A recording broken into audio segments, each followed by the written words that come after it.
everyone, it's Dr. Julie coming to you with another Dr. Julie nudge of encouragement. You know, I have been reading a lot in the posts within our wonderful Circle of Hope global virtual community for emotional and binge eaters that as people are working hard to let go of their use of food as a means to comfort themselves, as a means to um, deal with stress, deal with anxiety, deal with loneliness, they also are trying to let go of food as their primary form of relaxation. And while that's wonderful, what ends up happening is you get stuck with this big void of how in the world now am I going to allow myself to relax when I'm no longer turning to food as my primary means to fill that space. So I thought I would film a video on ideas for how to kind of start the process of relearning how to relax without the use of food. When I think about this process, I think of three main areas that are really conducive to providing your psyche and your soul really with that experience of relaxation. So I'm going to go over these three areas and let's see if it resonates for you. The first is to create a space and probably a premeditated space, like having this available in your home, but a space to create. So creating might be different things for different people. For some people, that might be having an easel set up and having, watercolors or having oils kind of all ready so that you can, at 7 o'clock at night, instead of hanging out and using food to fill that space, have your materials ready and maybe turn on some music and create something on canvas or create something on paper if you like to do charcoal or sketch or whatever your form of creativity is.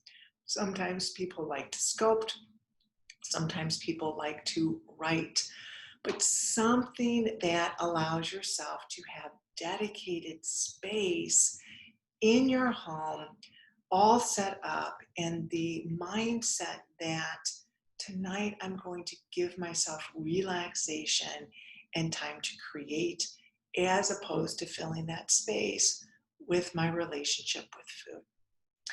Another area that is really conducive to giving yourself that experience of relaxation is to practice mindfulness. And oftentimes that can be sitting out in the backyard, especially in the evening as dusk is falling. You can listen to maybe birds or just even the wind, kind of take in the views possibly from your backyard, or maybe going on a nice, relaxing, mindful walk. Other ways that people can be mindful is turning on music, maybe lighting some candles, and really taking in the melody and the experience of the music, which can be very, very relaxing. Okay? Mindfulness can also be just enjoying a space in your home that just feels comfortable to you, maybe having some hot tea or some cool seltzer, but something that just allows you to be in a space that is beautiful, and taking that in will actually register within your psyche as relaxation and ultimate comfort without food.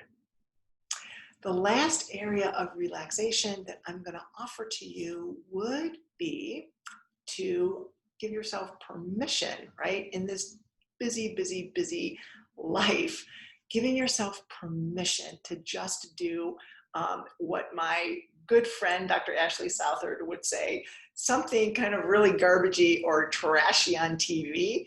My version of that is reading People magazine. But something that just feels completely mindless, that you thoroughly enjoy, that just helps you to kind of not think, not work in your mind and just enter into some space of just good old kind of fantasy or garbage reading or just relaxation.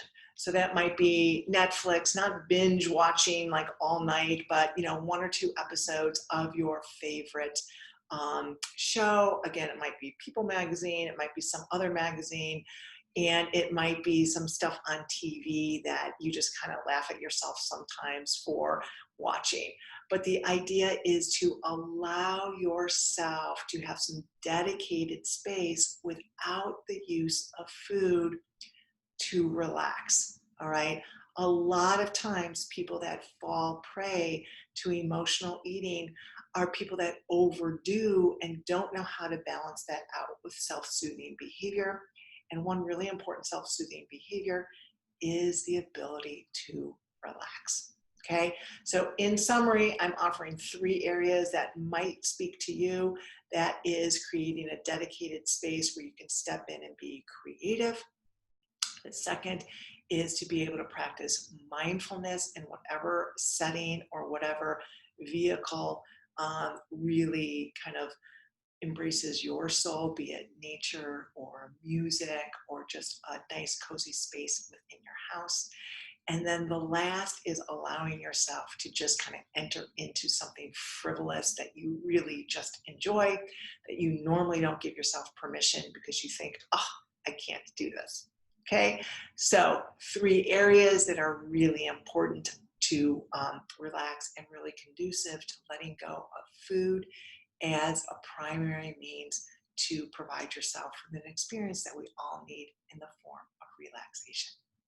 All right, that is your Dr. Julie Nudge of Encouragement. Practice one of those areas of relaxation. Start developing kind of your repertoire in that area, and I bet you anything, the compulsion to overeat is going to decrease. You take care, and I'll talk to you next week. Bye-bye.